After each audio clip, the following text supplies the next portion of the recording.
के अंदर हम वन क्लिक लॉजिस्टिक्स के आईपीओ के बारे में बात करेंगे और जानेंगे कि इस आईपीओ के अंदर आपको कितना लिस्टिंग गेन मिल सकता है और आपको इस आईपीओ के अंदर अप्लाई करना चाहिए या नहीं। चलिए शुरू करते हैं। तो देखिए, सबसे पहले हम ये जानेंगे कि ये कंपनी क्या काम करती है। देखिए, 2017 में ये कंपनी स्टार्ट हुई है, यानी कि लगभग 5 से 6 साल ये कंपनी को स्टार्ट हुए हो चुके हैं। तो देखिए, जो कंपनी की अगर हम बात करेंगे, जो लॉजिस्टिक सर्विसेज होती है वो यहाँ पे ये कंपनी हमें यहाँ पे प्रोवाइड करवाती हुई नजर आती है। कंपनी खुद यहाँ पे प्रोवाइड नहीं करवाती, यानी कि जो थर्ड पार्टी जो सर्विसेज होती है वो ये कंपनी हमें यहाँ पे प्रोवाइड करवाती हुई नजर आती है। अगर हम कंपनी के सर्विस लिस्ट की अगर हम बात करेंगे, देखिए जो नॉन वेसल जो ऑपरेटिंग कॉमन कैरियर्स होते हैं वो ये कंपनी प्रोवाइड करवाने का काम करती है। फिर ओशियन और एयर से रिलेटेड जो फ्रेट फॉरवर्डिंग का जो काम होता है वो ये कंपनी हमें यहाँ पे प्रोवाइड करवाती हुई नजर आती है। फिर जो बल्क कार्गो हैंडलिंग का जो काम होता है वो भी ये कंपनी में यहाँ पे प्रोवाइड करवाती हुई नजर आती है। फिर कस्टम क्लियरेंस हो गया और उसके अलावा जो ट्रांसपोर्टेशन की सर्विसेज होती है वो ये कंपनी हमें यहाँ पे प्रोवाइड करवाती हुई नजर आती है। तो देखिए, नॉर्मली अगर हम देखेंगे जो लॉजिस्टिक्स से रिलेटेड यहाँ पे जो सर्विसेज होती है, खास करके अगर हम देखेंगे जो बड़े बड़े बिजनेसेस होते हैं जिन्हें इसकी रिक्वायरमेंट होती है तो उन्हें ये कंपनी सर्विसेज प्रोवाइड करवाती हुई हमें यहाँ पे नजर आती है। अगर हम कंपनी के क्लाइंटेल की अगर हम बात करेंगे तो देखिए India, China, Europe, Singapore and Malaysia से हमें यहाँ पे कंपनी का क्लाइंटेल यहाँ पे नजर आता है। तो देखिए, ऑल ओवर देखा जाए तो भले यहाँ पे ग्लोबली कंपनी का भले ही हमें यहाँ पे क्लाइंटेल आता हुआ नजर आता है, लेकिन अगर हम खास करके अगर हम देखेंगे भी चाइना और यूरोप में काफी ज्यादा दिक्कतें हमें देखने को मिल रही है। तो पॉइंट ऑफ व्यू से हो सकता है कि आने वाले टाइम पे कंपनी के जो रेवेन्यू के नंबर्स है हमें थोड़े यहाँ पे इंपैक्ट होते हुए नजर आए। अब अगर हम यहाँ पे ऑब्जेक्टिव की अगर हम बात करेंगे तो देखिए नॉर्मली जो वर्किंग कैपिटल की रिक्वायरमेंट है, यानी कि जो थोड़ी बहुत यहाँ पे वर्किंग कैपिटल की कंपनी को रिक्वायरमेंट है, तो उसके लिए यहाँ पे कंपनी का आईपीओ में आता हुआ नजर आ रहा है। तो देखिए, आईपीओ का साइज भी कोई ज्यादा बड़ा नहीं है, इतना आईपीओ के साइज में कंपनी मेरे ख्याल से कोई कैपेक्स भी नहीं कर सकती, क्योंकि अगर आप देखोगे हार्डली 8-9 करोड़ के लगभग आईपीओ में यहाँ पे कंपनी का नजर आता है। अभी 8-9 करोड़ में कंपनी क्या एक्स्ट्रा वर्किंग कैपिटल रिक्वायरमेंट में कंपनी को कैसे यूज करेगी वो कंपनी यहाँ पे जानती है। अब अगर हम यहाँ पे कंपनी के प्रमोटर्स की अगर हम बात करेंगे तो देखिए राजन शिवराम मोटे जी के यहाँ पे कंपनी के प्रमोटर्स हैं और उसके अलावा महेश लीलाधर भानुशाह जी, दोनों में यहाँ पे कंपनी के प्रमोटर नजर आते हैं। अब अगर यहाँ पे फाइनेंशियल्स की अगर हम बात करेंगे तो देखिए यहाँ पे हार्डली 11 करोड़ के लगभग कंपनी का रेवेन्यू का नंबर था, तो उसके बाद में ये नंबर में 13 करोड़ के लगभग यहाँ पे होता हुआ नजर आया था। और अगर हम पिछले यानी कि 2022 में अगर हम बात करेंगे लगभग 35 करोड़ के लगभग का यहाँ पे कंपनी का रेवेन्यू का नंबर हमें यहाँ पे नजर आता है, यानी कि ऑलमोस्ट 2021 के कंपेरिजन में हमें यहाँ पे 3 गुना कंपनी के जो रेवेन्यू के नंबर्स थे वो हमें यहाँ पे होते हुए नजर आए हैं। लेकिन अगर हम यहाँ पे प्रॉफिटेबिलिटी की अगर हम बात करेंगे तो देखिए यहाँ पे अराउंड 32 लाख रुपीस के लगभग कंपनी का नंबर हमें यहाँ पे नजर आता है। उसके बाद में ये नंबर हमें 1 करोड़ के लगभग यहाँ पे होता हुआ नजर आया था। लेकिन अगर हम पिछले साल अगर हम देखेंगे जहाँ पे रेवेन्यू का नंबर हमें 3 गुना होता हुआ नजर आया, लेकिन जो प्रॉफिटेबिलिटी की अगर हम बात करेंगे तो ये नंबर हमें हार्डली 25-26% से हमें ये नंबर ग्रो होता हुआ नजर आया है। तो कहीं नहीं देखा जाए तो यहाँ पे मार्जिन को कॉम्प्रोमाइज करके यहाँ पे कंपनी ने अपने रेवेन्यू को नंबर को बढ़ाने की कोशिश करी है। तो देखा जाए ये long term point of view से देखा जाए तो कितना सस्टेनेबल रहेगा वो मेरे ख्याल से यहाँ पे देखना रहेगा।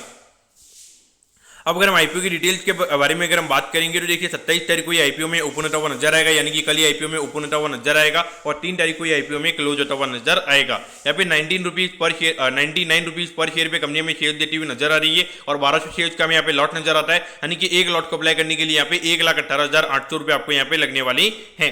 अब अगर हम यहाँ पे आईपीओ के इशू साइज की अगर हम बात करेंगे तो देखिए अराउंड 9 करोड़ 91 लाख रुपीस का आईपीओ में यहाँ पे नजर आता है, यानी कि मान के चलिए लगभग 4.5 से 5 करोड़ के लगभग का हमें यहाँ पे कंपनी का जो रिटेल कोटा है वो हमें यहाँ पे नजर आता है। और ये जो कंपनी है, कंपनी हमें एनएसई के एसएमई प्लेटफॉर्म पे ये कंपनी हमें लिस्ट होती हुई नजर आएगी। अब अगर हम टाइम टेबल के बारे में अगर हम बात करेंगे तो देखिए यहाँ पे 6 तारीख को आपको पता चल जाएगा कि आपको अलॉटमेंट मिला है, यानी अगर अलॉटमेंट नहीं मिलता है 9 तारीख को रिफंड मिल जाएगा, 10 तारीख को आपके डीमेट अकाउंट में शेयर आ जाएंगे अगर आपको अलॉटमेंट मिलता है, और 11 तारीख को ये कंपनी में लिस्ट होती हुई नजर आएगी। यानी कि लगभग ये जब आईपीओ कंपनी का क्लोज होता हुआ हमें नजर आ रहा है उसके लगभग 1 हफ्ते बाद में ये जो कंपनी है ये हमें लिस्ट होती हुई नजर आएगी। अब एट दी एंड अगर हम यहाँ पे कंपनी के कुछ वैल्यूएशन पैरामीटर्स की अगर हम बात करेंगे तो देखिए यहाँ पे लगभग 35 करोड़ के मार्केट कैप पे ये कंपनी का आईपीओ में आता हुआ नजर आ रहा है। तो उसके हिसाब से अगर हम देखेंगे यहाँ पे 2022 की अर्निंग के हिसाब से लगभग 27-28 का पी रेशियो में यहाँ पे नजर आता है। और अगर हम पिछले साल की अर्निंग्स अगर हम कंपनी की लगभग 2 करोड़ के लगभग अगर हम कंपनी की अर्निंग्स अगर हम मान के चलते हैं तो उसके हिसाब से लगभग 17-18 के पी रेशियो पे ये कंपनी का आईपीओ में आता हुआ नजर आ रहा है। लेकिन देखिए अगर हम कंपनी के फाइनेंशियल्स के देख के अगर हम बात करेंगे तो इतना ज्यादा कंपनी का रेवेन्यू बढ़ा है लेकिन ज्यादा प्रॉफिटेबिलिटी नहीं बढ़ी, तो इतना ज्यादा कंपनी के एक्सपेंसेस अभी बढ़ गए हैं। इस पॉइंट ऑफ व्यू से देखा जाए तो कंपनी के फाइनेंशियल्स पे हम ये नहीं कर सकते, यानी कि बहुत ज्यादा वॉलेटाइल हमें यहाँ पे कंपनी के फाइनेंशियल्स नजर आते हैं, तो उस पर हम ये नहीं मान सकते कि आने वाले टाइम पे कंपनी का रेवेन्यू का नंबर क्या होगा, उस पर हम बिल्कुल भी यहाँ पे एस्टिमेशन नहीं लगा सकते हैं। और अगर हम कंपनी के ऑब्जेक्टिव की भी अगर हम बात करेंगे, नॉर्मली वर्किंग कैपिटल के पॉइंट ऑफ व्यू से कंपनी का ऑब्जेक्टिव हमें यहाँ पे आता हुआ नजर आ रहा है, तो उसमें कुछ long term point of view से मेरा यहाँ पे कोई व्यू नहीं बनेगा। लेकिन देखिए एक छोटा इश्यू में यहाँ पे नजर आता है, यानी कि हार्डली 9-10 करोड़ का आईपीओ है और जिसमें भी अगर हम देखेंगे अराउंड 40-50 लाख के जो शेयर है वो हमें यहाँ पे मार्केट मेकर के पास जाते हुए नजर आएंगे, यानी कि पब्लिक के पास में हार्डली 9.5 करोड़ के लगभग के शेयर बचेंगे। और यहाँ पे अगर मैं ग्रे मार्केट प्रीमियम की अगर मैं बात करूंगा तो अराउंड 30 से 40 हजार रुपए सब्जेक्ट टू के रेट में हमें यहाँ पे ग्रे मार्केट में यहाँ पे सौदे होते हुए नजर आ रहे हैं। तो कहीं ना कहीं देखा जाए तो यहाँ पे मुझे लगता है कि पर्टिकुलरली जब इतना छोटा इश्यू है वहाँ पे नॉर्मल काइंड ऑफ कंपनी के फंडामेंटल्स हैं। और अभी लॉजिस्टिक कंपनीज की अगर हम बात करेंगे तो यहाँ पे काफी ज्यादा डिमांड में हमें ये सेक्टर में पर्टिकुलरली नजर आता है। और कंपनी के नाम की अगर हम बात करेंगे वन क्लिक करके ये लोगों को काफी अच्छा हमें यहाँ पे लगता हुआ नजर आ रहा है। भले फंडामेंटल जितना अच्छे नहीं है लेकिन उस पॉइंट ऑफ व्यू से लिस्टिंग इनके पॉइंट ऑफ व्यू से मेरे ख्याल से डेफिनेटली आपको ये आईपीओ में अप्लाई करना चाहिए। देखिए छोटा आईपीओ मेरे ख्याल से डाउनसाइड रिस्क यहाँ पे कम रहेगा